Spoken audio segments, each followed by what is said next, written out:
What's up, comic book fans? This is the third fucking time I've said this today, but we are Comic Books Transformed, and this is Pete and my good friend Brian. Brian, we're going to talk about what I think is maybe my favorite episode of Loki. What about you?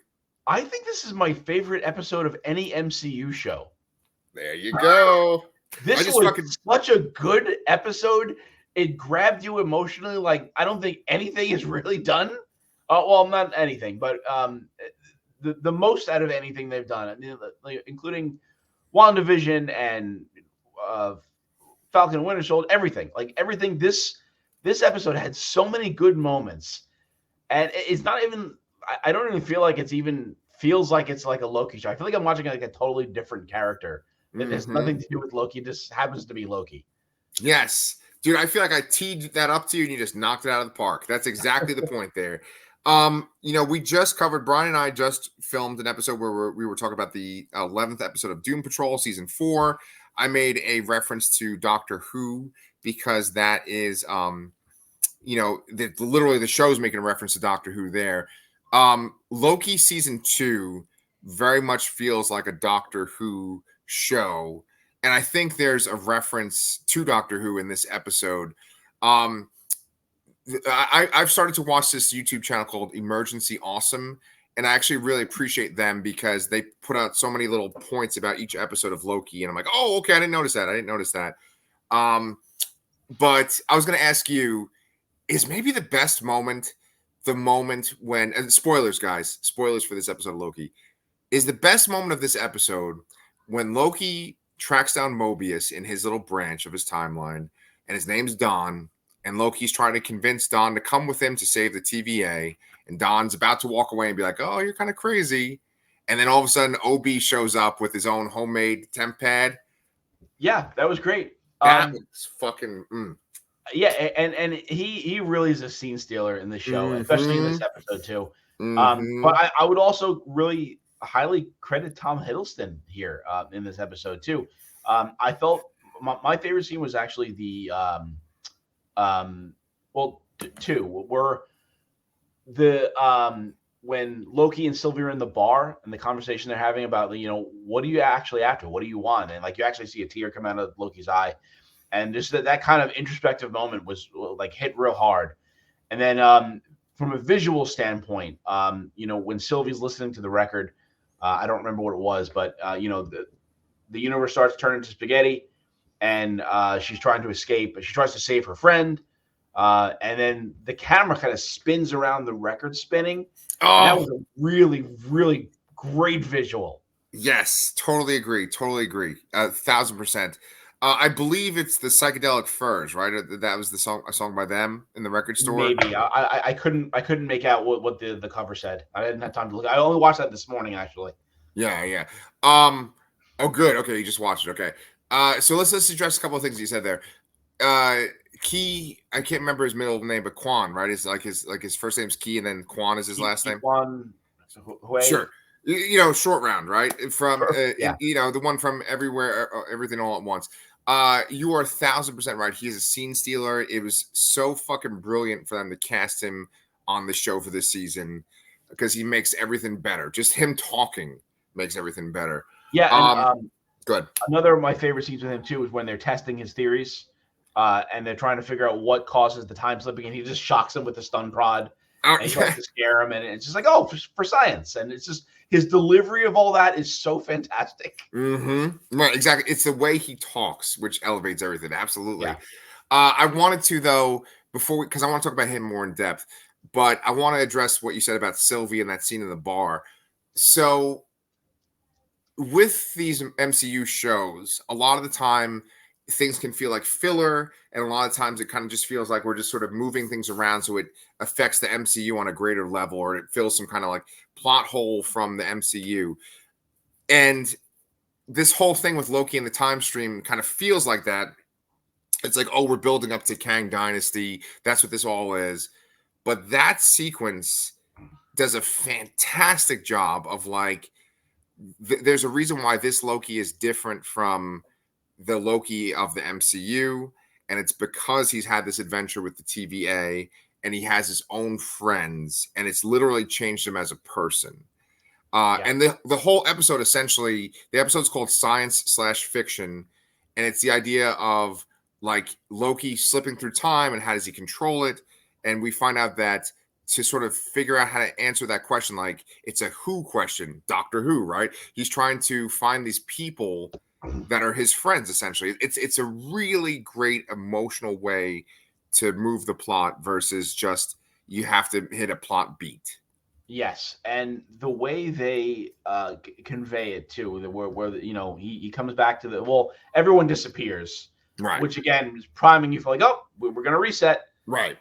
And they sort of do, but he's able to figure out how to control the time slipping. He figures out it's not he says a what, when, or why, it's a who, right? And like you said there, and then the camera's spinning around, the music's swelling, and then the very last scene is you see him reappear in the room outside the loom before Victor Timely gets spaghettied. Right. So that brings up something I want to address. It's the thumbnail that I've made for this episode. I wrote, can they rewrite everything after Endgame? Now, I know that the way the episode ends, he's in that scene that you just described, but essentially, couldn't Loki hop back to the time when they're with He Who Remains and stop Sylvie from killing him? That's a great question. That may not be great narratively for the future of the MCU and with the direction they had planned, but because it's a little too easy, I guess, Agreed. But one thing but then again, there's the choice between saving the universe and then he doesn't have his experiences with his friends really, and so he loses that. That's actually an excellent. Right, but my thing is, and I'm probably wrong. What'll probably happen is they'll redo that scene that you just mentioned with Victor Timely, but they'll be successful. That's probably what'll happen, right? Yeah. But I should preface this that like this whole week, it's all been about Marvel's collapsing, Marvel's losing the fans, they dropping the ball, blah blah. This Marvel's doing this to get the fans back. I just this morning read an article saying that Tobey Maguire and Hugh Jackman are going to headline Secret Wars. Right, exactly. And so the main thing, especially from this Variety article that everyone's been referring to, the main thing they've been focusing on is how they're trying to kind of pivot away from Jonathan Majors and Kang and make Doom the main villain of like this whole saga. Which makes sense. Right. Given that Doom was the villain of the most recent Secret Wars. Right. Comic crossover. Right. And I mean, it just is like logically, I kind of thought that is what was going to happen. I just thought that he would be the Doom that we see in the Secret Wars movie, Yeah. Doom.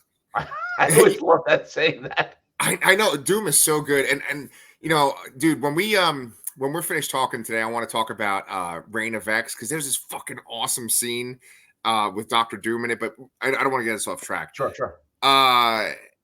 But so what I'm saying though is that essentially if they were to prevent Sylvie from killing He Who Remains, you could get away from all of this Kang stuff because then you wouldn't have this whole Council of Kangs, all this kind of stuff. And it would kind of tie that up neatly and they could do something else. But I don't think they're going to do that, though. I think that's too confusing for the audiences, honestly. I mean, the time travel and the time branches and different universes, all that is confusing enough. But to say like, oh, no, all that stuff you watched and we made you go pay for and see doesn't matter anymore. That I don't think they're going to throw it away. Okay. As much as they'd like to. Yeah. Was it you and I that talked about this, or I think I was maybe talking with my friend Mike, actually, who's not a big comic book guy, but he was saying that they were thinking about doing something with Loki, but because of the writer's strike, they couldn't make specific changes because they couldn't use the writers. I thought this show would have been completely finished before that writer's strike. The writer's strike lasted about 3 months. Right? It was long. It was hundreds of days. It was like, I mean, not. It was like 100 and something days. It was over 100 days. It was like It wasn't quite 4 months. I think it was about 3 months. Okay. Over 3 months. So, I mean, this show had to have been completely finished filming before that started. Okay. Yeah. Well, I guess. Yeah, I guess we'll see because obviously we just have one episode left, 1 week left. and we'll see how it gets all resolved. But it probably will be that they're just going to redo that sequence with Victor Timely, and they'll be successful, and there'll probably be some kind of confrontation with Ravonna, who will be alive, and like go ahead. I think I think Loki's going to have to go back earlier in time. I'm not so. I mean, maybe you're right. Honestly, like, what could they do differently in that scene? Even if Loki has mastered this time slipping, yes, he gets another shot, but what could he do differently there? He's gonna have to go back further to fix anything. We still don't have it quite. You know, like the last episode, I pointed out that, you know, there's a scene where Loki's at the hallway there, but we also see him seeing himself. Yeah, from the first episode. So I mean, there still could be some other point that's a better point to fix everything that's easier, but we don't know. Yeah, I think the chaotic element that kind of fucks up their plan is Ravonna and Miss Minutes taking over. So maybe they go and like stop them first, and that gives them more time to fix their sci-fi problem that they have. Yeah. However, I bet you it'll come down to that someone else besides Victor Timely has to go take that piece out, or whatever the fuck they had to do in the time stream. Like maybe it'll be like Mobius or Loki himself goes out, you know? I feel like it's got to be Loki, and he's going to use the time slipping power to somehow move beyond the spaghetti-ness. It's so funny because, you know, the way that our brains work as comic book fans, we're kind of talking about this stuff, we're fantasy booking. But really, what's so good about this episode, and this is kind of how I want to wrap this all up, is talk about what's great about this episode. And what's great about this episode is that these people really do feel like friends now. They're not just like random characters.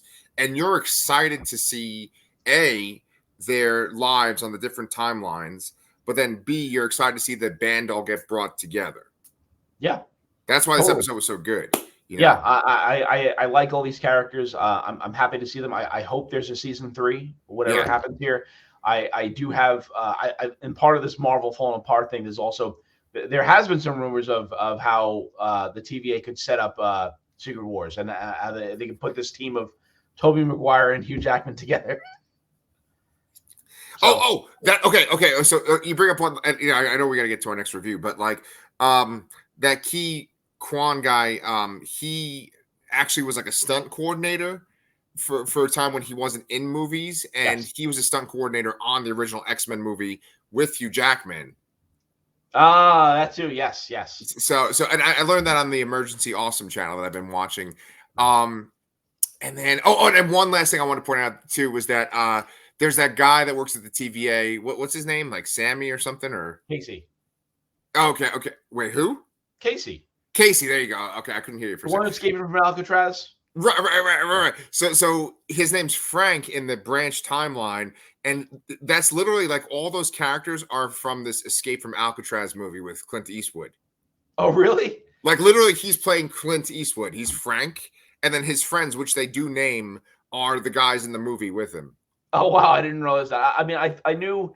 I saw something about that time year, and that it actually was an attempted escape from Alcatraz in that year in the real world. Oh, he froze up again. Oh no, I'm not. You're not freezing for me, which is the bad part. Oh, now you're frozen. Oh, we're back. You there? Yeah, I'm here. Okay. You were talking about the Escape from Alcatraz. Go ahead, do it. Oh, I was saying that's the actual year someone attempted to escape from Alcatraz, or someone did first escape from Alcatraz, or attempted. I don't remember.